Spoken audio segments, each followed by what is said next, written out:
I back-tested these two strategies with insane results. Here is a quick breakdown of the core concepts. The first component is the volume. It's a measure of activity and liquidity in the market. While low volume may suggest disinterest or stability, high volume often indicates high interest or high uncertainty. The second component is the price. It's influenced by supply and demand dynamics, and reflects the market's consensus on value at a given moment. To get this indicator, search RedK Everux by RedK Trader. Let's access the indicator settings and open the style of its components. Once you're done, scroll all the way down to the levels. Leave only two of them, 50 and -50. Let's move to the first strategy. First, the indicator falls below the -50 level. This condition ensures we're buying in an oversold market.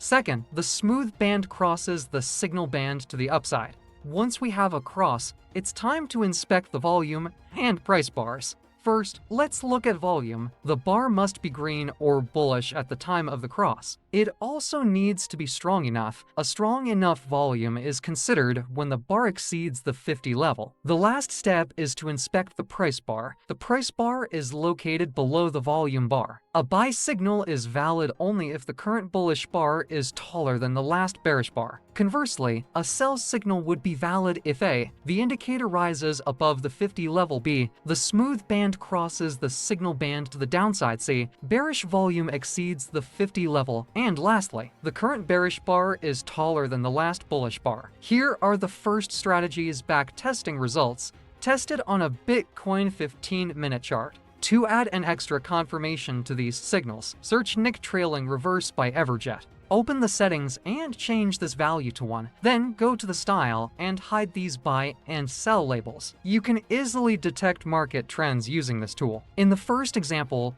we see the price makes a large move to the upside. The red K indicator became oversold. Shortly after that, a buy signal was issued. The signal was confirmed by both the volume and price bars. Notice that the price remained above the trailing reverse line this whole time. This price pattern repeats in a bearish trend as well. Here are the second strategy's back-testing results, also tested on a Bitcoin 15-minute chart. Watch the next video for more tips and strategies to boost your profits. Subscribe.